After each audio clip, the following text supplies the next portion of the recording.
Transforming from stealth bomber into a combat jet and battle tank, the jet transforms, and the tank transforms into evil double trouble robots. Alrighty. It's Iceland, and I'm going to do a late night review.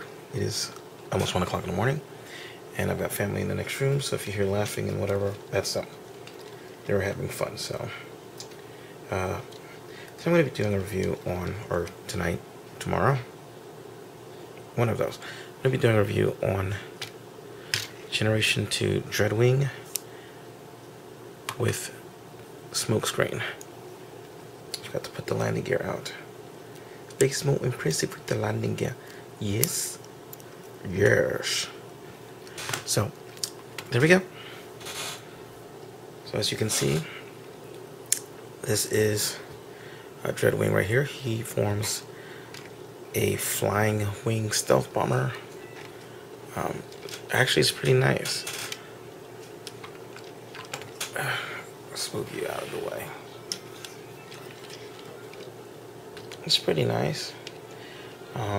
Colors are a little funky, but it's G2. It's actually tame compared to most G2 figures I've seen. Keep some of the dark bluish sort of purple color with the teal color that was predominant in a lot of G2 toys.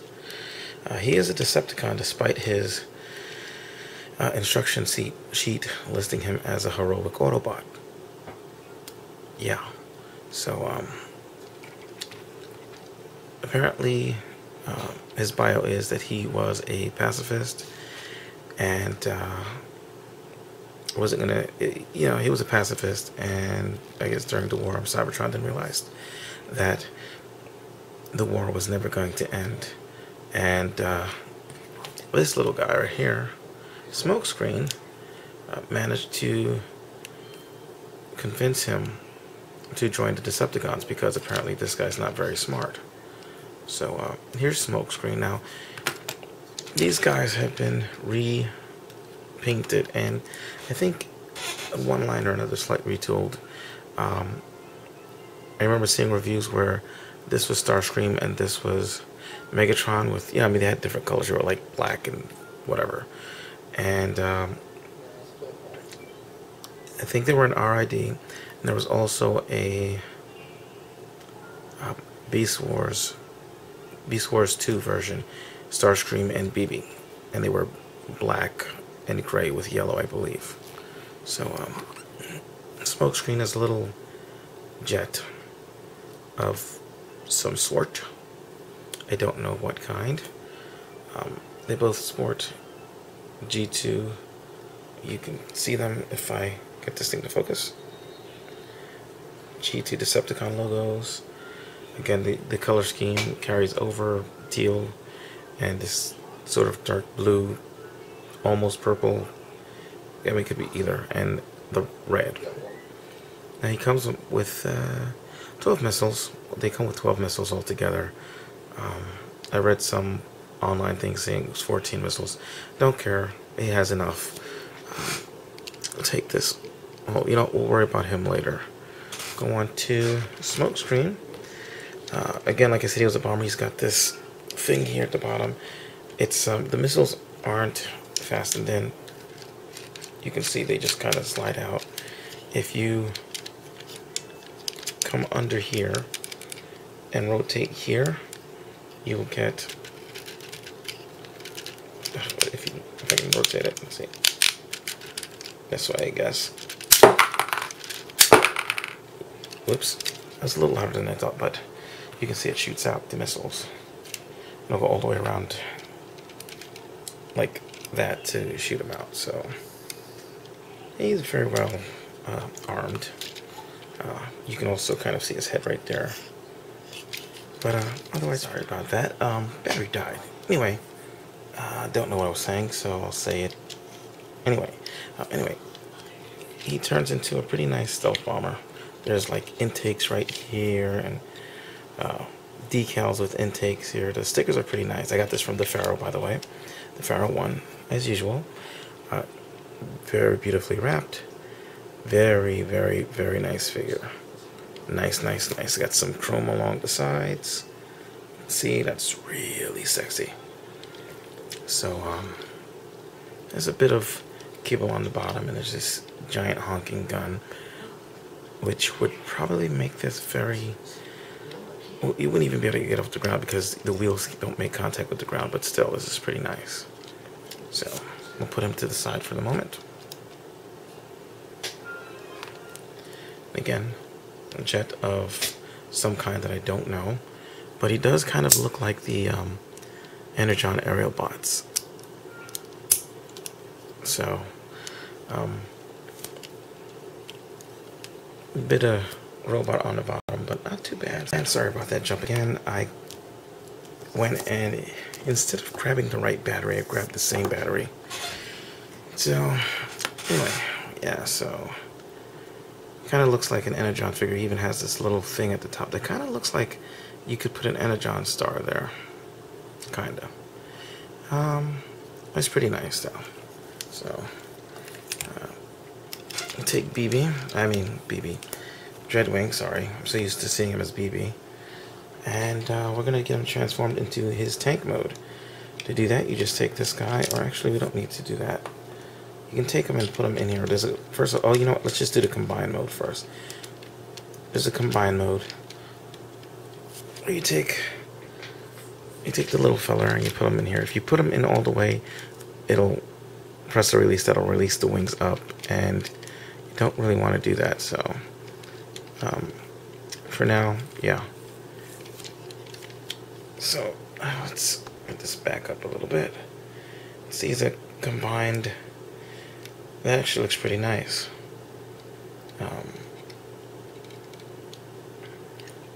Yeah, very nice. I'm glad I got this guy, these guys. Got it for a decent price too. I was very surprised for a G2 figure. So we'll take that out. Get him into his tank configuration where, well, like I said, you can slide him in there, but then it locks him into place. And there's a release lever down here. Let's see if I can push it with my finger without having to use that. Oh, no. I have to use the jet. So, stick him in there. Oh, never mind. He's in there without pushing the wings up. But we'll fold these up. And you know what? You're working before. There we go. And that folds him into. There's a little bit of automorphing. Flip him like that. Pull him back out again. Take this part here. This part that's down here, and just swing it. It's on an arm. You swing it around, and like so. So it's like that, and you take the legs here and you split them apart and straighten them out, like so. Hope you can. No, you can't see it. Oh, sorry. Okay, and you unfold these like so. And that is the tank configuration. There's wheels at the bottom, the landing gear, and this to form wheels. Doesn't really roll. And then you just take these and stick them back in, like so. And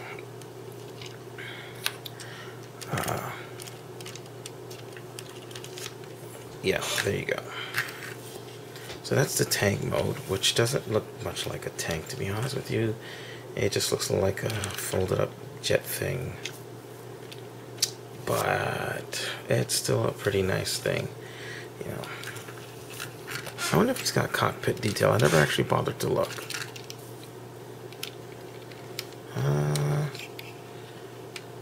Yeah, there's seats in there. I don't know if you can see it, but there's it looks like there's seats in there, so pretty cool.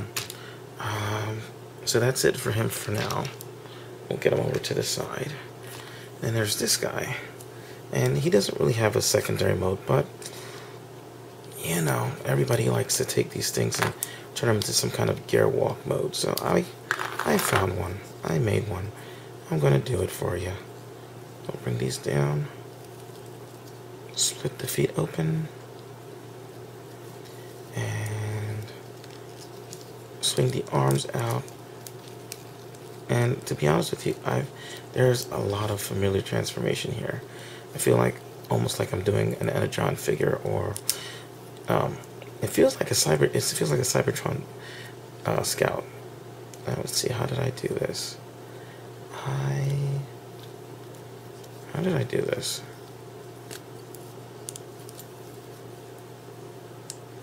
No, that wasn't how I did it. Oh. Okay, let's turn this around. Is that how I did it?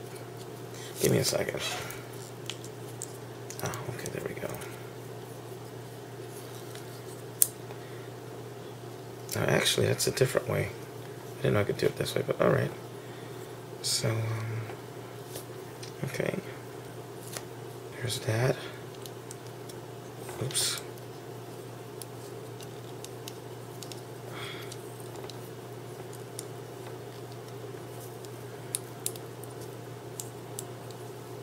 And do like that.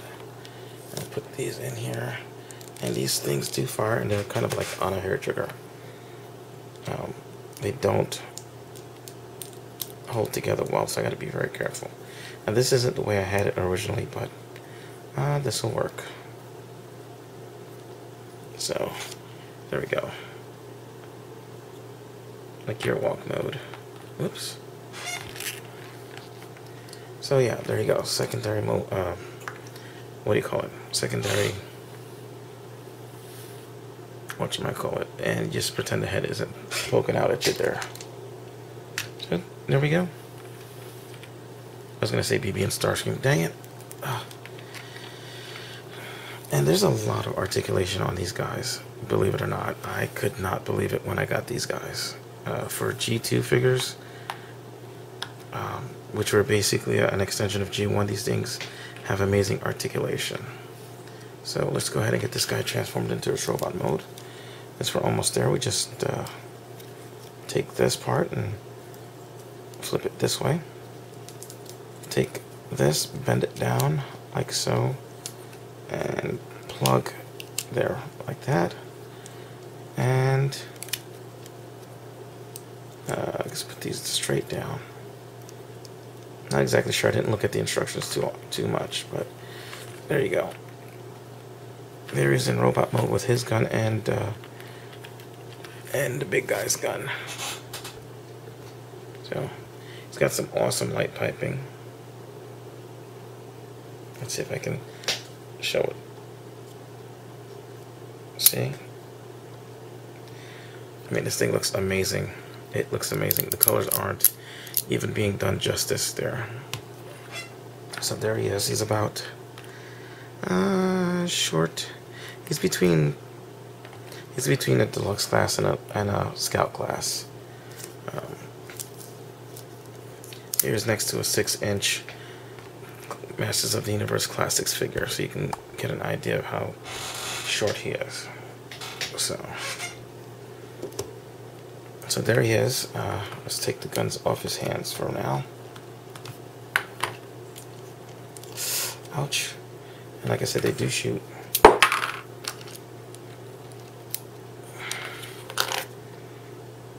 Okay, and if this is a little dark, I apologize.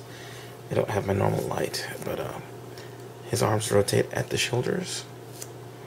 They rotate right at the upper bicep, and they bend at the elbow. As I'm here saying, oh, that's not bad. Okay, this is G2, which a lot of these were redos of G1 characters, and they didn't have that great articulation. That's bloody well awesome. This is an 80s figure. I believe it's an 80s figure. Could be a 90s, early 90s figure. The head does rotate a little bit. And I don't know if anybody else sees this, but it sort of looks very Optimus Prime-y. I mean, look at that. That looks like it could have been a Prime head. So I can see a repaint of this. Okay, So that's him. Here's a closer look at the guns that he comes with. Very nice. I'm not sure if that's supposed to be like a... Looks like it's supposed to be a scope, but that's on the wrong side, so... I don't know. It's still pretty good. Alright. And we will go and change... I keep trying not to say BB. Dreadwing. So... you just come over here, flip the tank treads over, and I'm off to the side, so it's a little hard to do this. Flip the tank treads over, unpeg them from right under the wing. Let's see if I can show that to you. Just unpeg them, bring them down, and since we've already got this in here, it makes it a little easier. We're going to go ahead and just move the wings a little bit so we can pop these up. Just pop these parts up straight up like that, and flip this in like that. I'm going to straighten this out, and then it folds in sideways like that, and just flip it all the way around like that. Just rotate it all the way around, and then just leave it like that for now. And we're going to come under, straighten out the legs, and there's a hole there that you can hardly see because it's dark. Hole there, and there's a post there, and the post will plug into the leg. And then just straighten it out, fold the feet, and the legs are done. Then you take this part, start folding it down like this, and before you flip it all the way down, fold the head up, push that down.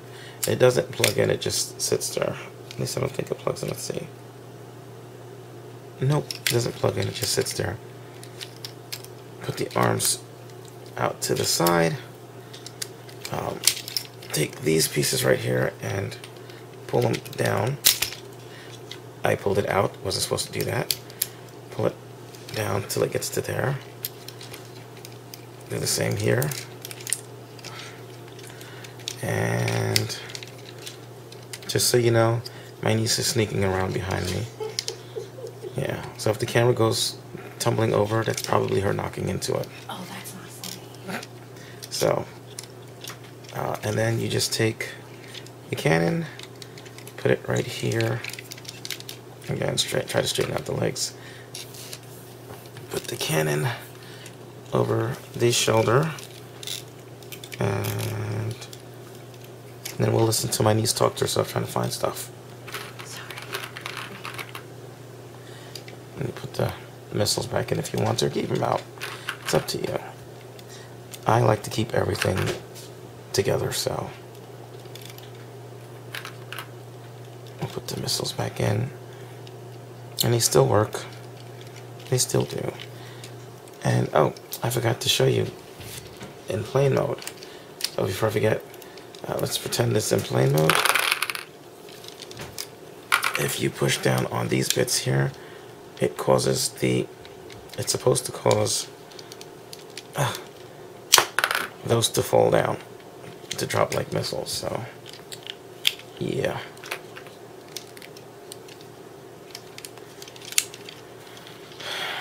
So yeah, so we'll just leave the missiles out for now because they're gonna fall out anyway. But there he is. And he's got some pretty decent articulation. The only problem is he's very back heavy and his leg joints aren't very... He doesn't have enough heels to balance him, so he tends to fall backwards unless you kind of hunch him over a little bit. So he goes in and out at the shoulder, rotates at the shoulder, rotates at the lower bicep just above the elbow, and bends at the elbow. He has no wrist articulation, but again, this is a successor to G1. His legs go forward. They would go back except for the kind of exhaust thing there going on, but his knees do bend, and that's pretty much it. His toes like point down, but that's it. Which would be great, except that because he's so heavy, you can't really do anything with him. And his head does rotate. He's got some really nice light piping as well. Let's see if I can get it to work. You can see right there. Very nice. Very, very nice. So, alright, so, yep. So, yeah, he's pretty cool. He'll stand up with his little partner. Give him a gun. He doesn't need it, but for some reason, he's shown with one of the guns. This guy's with the other gun. So, yep. That's the both of them. They're pretty nice. BB, dang it. Dreadwing, excuse me, is almost 6 inches. He's about maybe 5.5 at the head. So he's pretty nice. So, he looks a little dumpy, but that goes along with his being a pacifist. And now, you know, it's kind of funny that if he didn't have this big gun here, he'd look really kind of dumpy and sort of almost cutish or silly. Then he turns into this awesome vehicle. So, yeah, if you can pick any of the incarnations of this guy up, I suggest you do so. He's a really nice find, a really nice catch. I like the G2 colors, the teal and the, I think it is purple. So it's teal and purple. Looks really nice, and get Skeletor out of here. So, this is Islip saying, you should get this guy. Definitely get this guy. And that's it. That's it for my midnight review. Bye.